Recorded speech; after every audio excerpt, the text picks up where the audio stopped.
Dans cette vidéo, je vais vous montrer quel est le lien entre les découvertes, l'exploration, les sports d'endurance et la recherche scientifique. Quand j'étais enfant, j'étais fasciné par les histoires d'aventure, d'exploration. Je lisais des livres de découvertes maritimes, de découvertes des fonds marins ou d'exploration de l'espace. Et ce qui me fascinait le plus, c'était que ces personnes découvraient et expérimentaient quelque chose pour la première fois, quelque chose que aucun être humain n'avait vu jusqu'à présent à part eux. Un autre aspect qui me fascinait vraiment de ces aventures, de ces explorations, était la force et l'endurance nécessaires pour arriver jusqu'au bout. J'ai été assez tôt inspiré par des aventuriers comme Mike Horn et j'ai fait quelques explorations moi-même.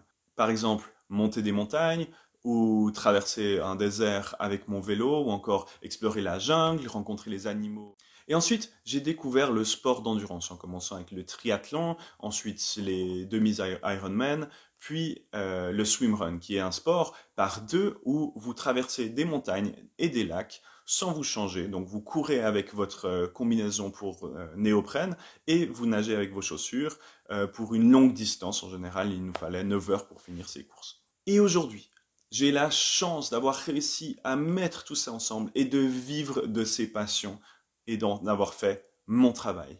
Et vous avez très bien compris. Qu'est-ce que je fais aujourd'hui? De la recherche scientifique. Allons voir ensemble pourquoi les chercheurs sont les ultimes athlètes d'endurance, aventuriers et explorateurs de nos jours.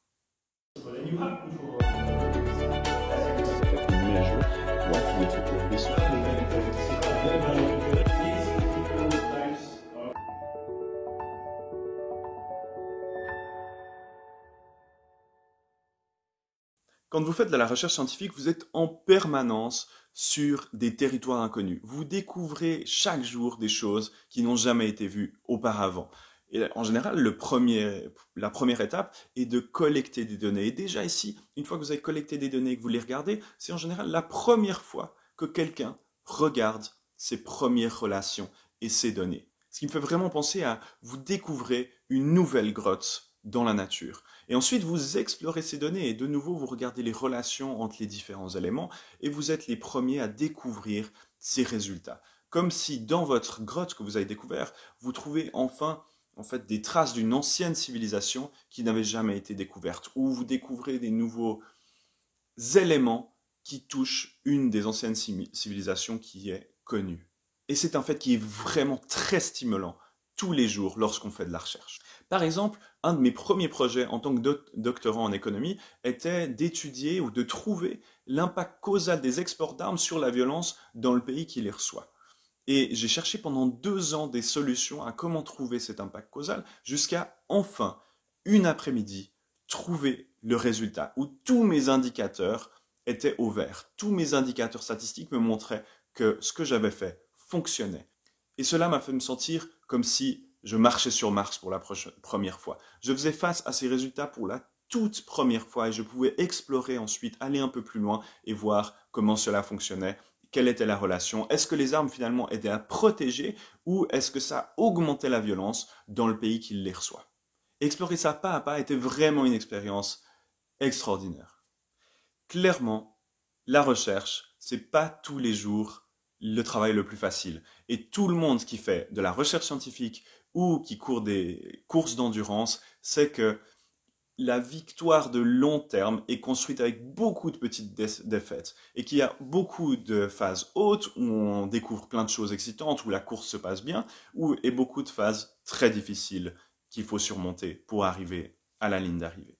Durant mes courses d'endurance, j'ai eu des jours qui se sont mieux passés que d'autres. Et même les courses où nous finissions avec le sourire en sautant, en prenant nos familles dans les bras, cachaient parfois des moments très difficiles et très compliqués que nous avons dû surmonter. En swimrun, il nous arrivait de se retrouver dans des lacs complètement gelés, avec des tempêtes de grêle ou de pluie, avec un orage qui arrivait dans la montagne, ou alors à d'autres moments, au contraire, d'avoir des coups de chaud, d'avoir beaucoup trop chaud, loin dans la montagne, loin de toute source d'eau, et c'était des moments très difficiles qu'il fallait surmonter jusqu'à arriver à la ligne d'arrivée. Mais au même titre que dans les sports d'endurance, ce qui me faisait tenir souvent dans les sports d'endurance, c'était simplement de penser à ma famille qui serait peut-être au prochain virage ou au moment où je vais les embrasser en passant la ligne d'arrivée.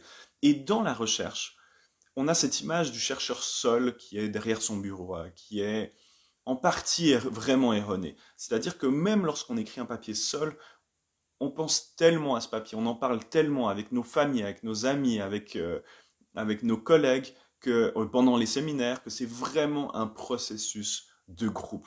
Que même s'il y a un seul nom sur le papier, en fait, on a tellement partagé avec beaucoup de gens qui nous ont soutenus tout au long de ce processus, et je trouve que c'est ça qui est fascinant. C'est que, évidemment, il y a des moments qui sont durs, mais ça nous montre toute la beauté, la nécessité de fonctionner en société, de fonctionner avec d'autres personnes. Et le dernier point qui me fascine complètement, c'est que c'est un pays infini à découvrir. Il n'y a pas de limite à enrichir les connaissances de l'humanité.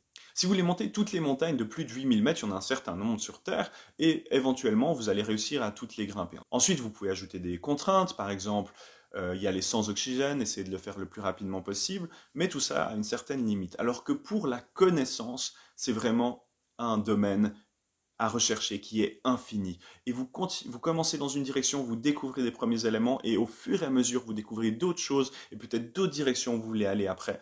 Et c'est vraiment complètement fascinant de se dire qu'il n'y a absolument pas de limite, et que vous pouvez continuer de découvrir pour la première fois des nouveaux éléments chaque jour. Mon voyage en tant que chercheur en est vraiment qu'à ses débuts, étant donné que je finis maintenant mon doctorat et que je vais continuer dans la recherche académique les prochaines années. Mais j'ai vraiment apprécié et adoré chaque minute de ces 5 années de recherche à l'Université de Lausanne. Et évidemment, je suis passé par des moments qui étaient parfois très difficiles, très compliqués. On a l'impression qu'absolument tout s'effondre et qu'on peut jeter nos années de travail par la fenêtre. Mais chaque fois, je savais que c'était temporaire. Et de nouveau, je pouvais m'appuyer sur mes proches pour me soutenir et pour trouver des solutions aussi avec mes collègues. Et quand je me retourne et que je regarde ces 5 ans, ça a vraiment été absolument fascinant et une vraie passion aujourd'hui que de travailler dans la recherche scientifique. Donc si vous aimez l'aventure et l'exploration, je peux que vous recommander de au moins y jeter un œil, de regarder, mais qu'est-ce qu'il y a derrière cette recherche scientifique? J'espère que cette vidéo vous a plu. Comme d'habitude, je discute avec grand plaisir et je réponds à vos questions dans les commentaires juste en dessus. Merci d'avoir été avec moi durant cette vidéo.